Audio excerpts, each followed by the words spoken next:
really close races. CNN Chief Congressional Correspondent Dana Bash has been hanging out in a Republican war room, as they're called. She joins us live with more.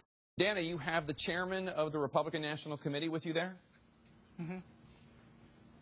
I do. You know, we are behind the scenes inside where all of the people who have been tracking the information coming in are doing it real time. And as you said, I do have the chairman of the Republican National Committee here to explain in more detail what exactly we're saying. First of all, thank you for letting us come into your vault here. Well, you're the first person ever to film in the political department at the RNC in this sort of way. So it is a real exclusive. Thank you. Yeah. Thank you. We got that. Explain what everybody is doing here. You see everybody hard at work behind their computers, but what are they getting? What information do you need from them? Well, I mean, for a couple of years, we've been working on models and trying to figure out what types of people and what types of voters need to come into the box in order for us to be successful in a lot of these races around the country. So what the folks behind us are doing is they're comparing and they're getting ready to compare what precincts are coming in, what voters are coming in, and then comparing that outcome to the models that we've pre-programmed in each of those races, so that when we get early returns,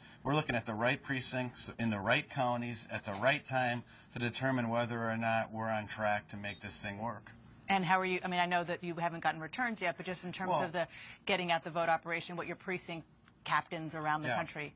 Well, you can tell that. I mean, so at different points in the day, 12 o'clock, 2 o'clock, 5 o'clock, you can see how you're doing compared to your targets. So if your targets aren't coming into the way that you think your model should, then that changes what people you're calling, what doors you're knocking, and what your precinct captains are doing across the country.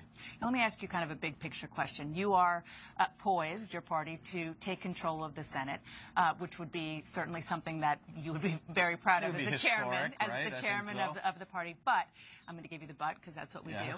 This is a pretty favorable year when you look at the map for the Senate. A lot of these races, the battlegrounds, are in very red states, places where Barack Obama didn't even have a chance. Right. So should it even be this tough? Well, I mean, but we're going to win those ones. I mean, so West Virginia, South Dakota, Montana, I don't think we've even mentioned those states in a year because, of course, it's not going to be tough. We're going to win them. We're going to win in Arkansas.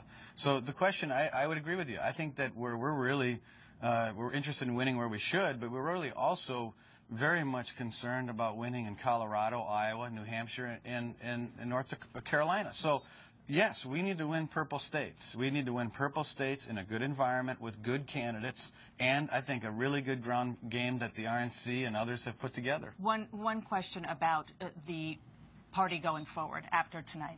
You, in your autopsy, said that... Growth and Opportunity Report. Thank you.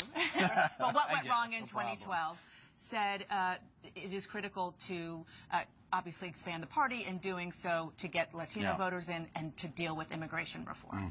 If you have both houses of Congress, you got to do it, right, if you want to win the White House back in 2016? Well, I mean, first of all, I mean, if you look at the Growth and Opportunity Report, it talks about being a year-round party all the time, not a party that comes into communities, Hispanic, Black, Asian, anywhere, 4 months ahead of time and thinking that we're going to pave the world. We're not. So that's the big change, getting our act together when it comes to digital and data operations. I mean, that's the mechanics. And in regard to Hispanics, I mean, it's also being in the community all the time. And as far as governing is concerned, the problem we've got now with this president is that he is so much, I think, messed up the message on immigration by threatening an executive amnesty action, that he's got the entire country unified against his plans on immigration.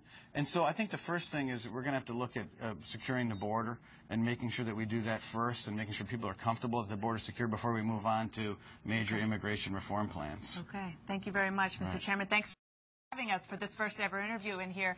Jake, back to you. All right, Dana Bash, thank you so much, and thank Mr. Priebus for us. Turning back to our political panel.